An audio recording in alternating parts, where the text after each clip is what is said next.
Bonsoir, salut.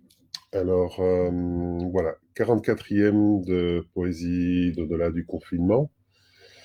Et voilà, on m'a pas encore vraiment demandé pourquoi je lisais essentiellement enfin beaucoup, pas essentiellement, mais beaucoup d'auteurs, Maelstrom ou de La Voix Parole, qui sont les deux maisons d'édition que j'anime.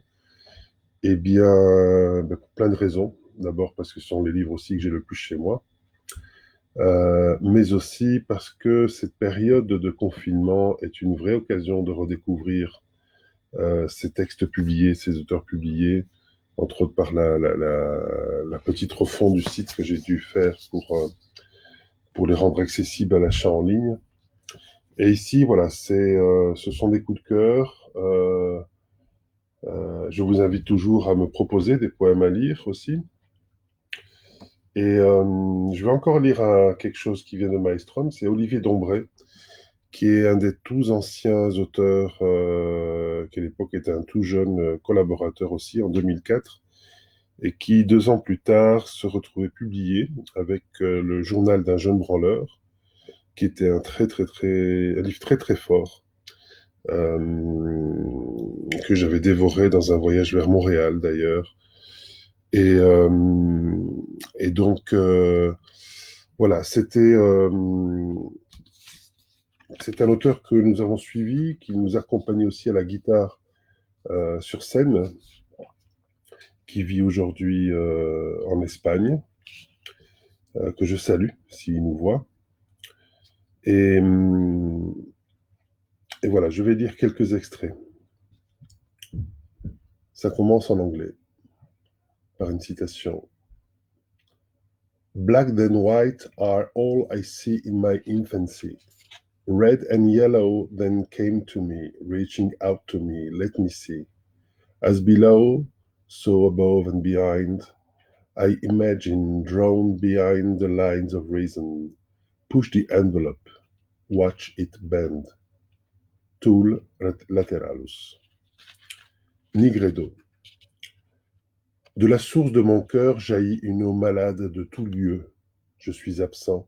Ce que je cherche jamais, je ne le pourrai trouver, car le temps dévore le temps qui dévore le temps, et la lumière encore fuyant, l'ombre que je porte comme ma propre mort, un oiseau de cendre, ses couleurs maudites, j'abandonne mes vêtements auprès de l'arbre comme tu me l'as demandé. J'y dépose également une poignée de terre grise, quelques pierres.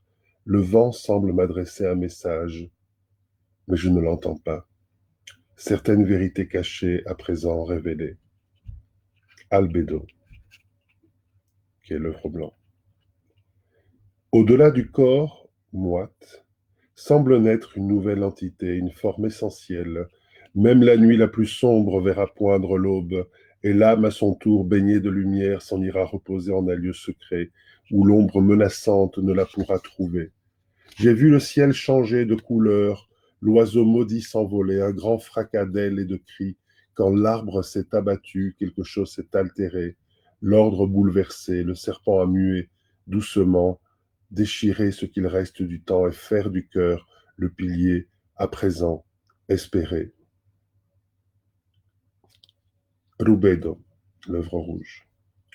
Ultime métamorphose de l'âme après le repos, après le bain sacré, la lumière fragmentée, les désirs transmutés, ce que l'abeille a butiné à son tour transformé, rouge est la couleur du cœur, rouge le sang dans nos veines, rouge l'âme sanctifiée, le bûcher, rouge la seule vérité en ce lieu dévoilé, ne pas croire au miracle, le cœur ne te donne que ce que tu peux lui donner, l'accomplissement de toutes choses et de ne plus espérer.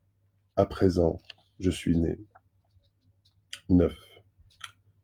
Le feu est né loin dans les terres reculées, par-delà le mont sacré, par-delà la cité, par-delà le vent qui souffle au rythme des marées.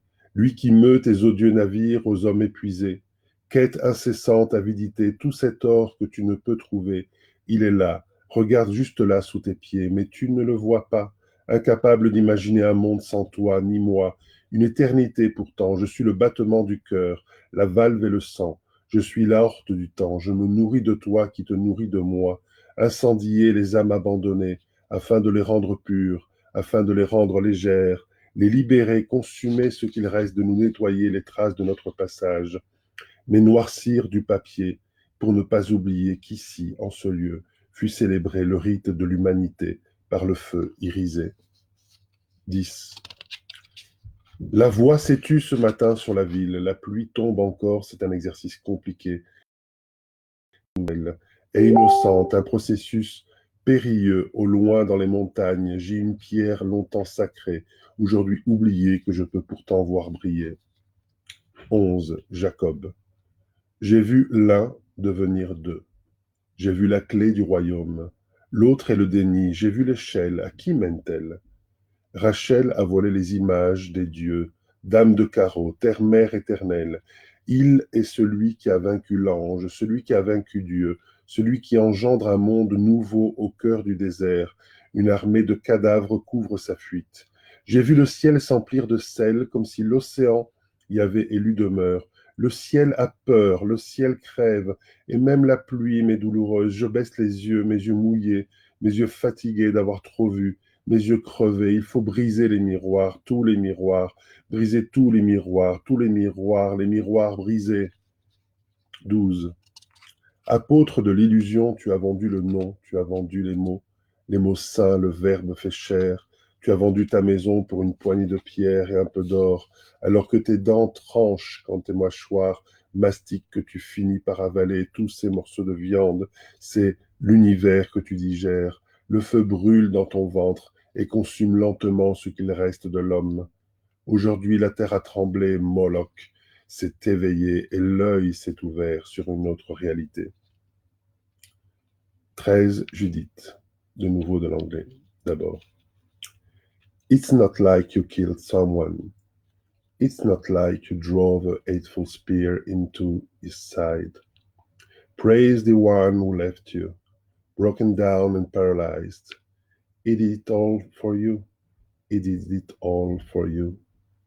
A perfect circle, Judith.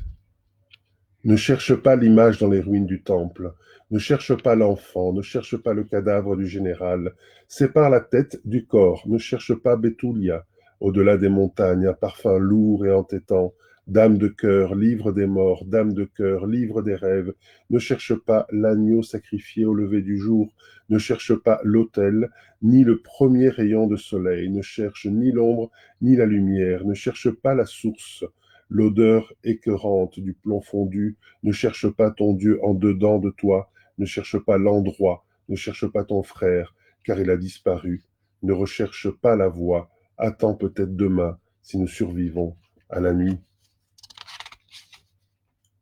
14. Duco Kim.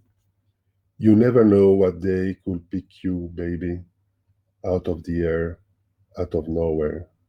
Marc Kozelek, Duco Kim. Nous sommes le paysage mouvant de la nuit, nous sommes le voyage, mille visages changeants au rythme de la pluie et des grands vents, le plus jeune des 5 enfants de novembre, connaîtra un sombre destin sous le ciel immobile du désert. L'œil béant dévore les guerriers trop vite tombés, 39 puis 13, à présent effacés. Nous sommes les dents de l'âme, déchirant les chairs, la moiteur du néant, et la gueule ouverte gouffre son nom, et les mâchoires mastiquant ce qu'il reste de vivant, les poings serrés, fendant l'air, l'équilibre de l'univers. Il ne s'agit pas de disparaître, il ne s'agit pas de fuir une lente menace, il faut saisir les mots prononcés autrefois. Écouter les voix, rendre les armes ne signifie pas s'avouer vaincu. Continuer à croire au-delà des ruines du langage, pas le moindre ennemi, un puissant souffle de vie pour nier le silence et l'ombre stérile, s'offrir au sommeil, enfin délivré. 14 et le dernier. Voilà. C'était des extraits de ce très très beau bootleg Ghost Words. Et je vais vous quitter peut-être en lisant encore Olivier Dombré, Dans ses ombres, qui est un livre paru à l'Arbre à Parole. Les ténèbres sont le ventre de la nuit, grosses d'ombres nombreuses et fragiles, grosses des jours qu'il faudra nommer, grosses de la lumière à venir. Le temps n'existe que dans le sablier. Tout ce qui grogne dans les entrailles de la ville, tout ce qui rampe remplit le vide, tout ce qui remue dans le ventre avalé, le ventre de la ville, le ventre du monde, tout ce qui grimpe et s'accroche aux côtes, cathédrale thoracique, tout ce qui tousse et toussait, tout ce qui afflue et reflue, tout ce qui remonte le long de la gorge de la ville, régurgité, tout ce qui cogne contre les dents de la ville, les dents du monde, dans la bouche de la ville, sur la langue de la ville, la langue du monde, de la ville et du monde encore, tout ce qui traverse le monde et la ville, tout ce qui traverse la nuit, tout ce qui est sale et usé, égaré, abandonné le long des voies mortes, ce qui s'est perdu dans la forêt, crie, pleure parfois, a longtemps appelé, jamais la nuit. Jamais la nuit donc n'a connu ton visage, ni ton nom, ni le nom de ton père, ni reconnu ta voix, ni la voix de ton père, ni ces lentes prières par l'arbre chantées, celle de ton père. C'est le temps perdu, le temps qui se perd, les minutes folles, immobiles, simples, finalement. Et toujours le temps, parce que c'est l'ennui, l'ennui qui commande au temps, l'ennui qui commande au temps qui commande à l'ennui. Et l'erreur qui survient parfois, de temps en temps, découvre un autre chemin qu'il faut emprunter, ce soir, et raconter autre chose, un peu plus lentement, différent, parce que c'est le temps qui commande à l'ennui, le temps qui commande à l'ennui qui commande au temps. Regarde au-delà des visages et vois ce qui s'y cache. Si tu as peur, ferme les yeux, mais vois. Voilà. Je partagerai dans les prochains soirs, pas demain, mais dans les prochains soirs, euh, d'autres coups de cœur. Et il y a un coup de cœur parallèle à Olivier Dombray, parce que nous étions, enfin, je les avais connus en même temps, ces deux jeunes. C'est Damien Spleters, qui n'écrit plus aujourd'hui, qui a été journaliste et puis qui travaille dans le lobbying. Je vous expliquerai de ce dans quoi il travaille, et qui était un merveilleux tout jeune poète. Voilà. Je vous souhaite une bonne soirée et je vous souhaite une, une très belle nuit.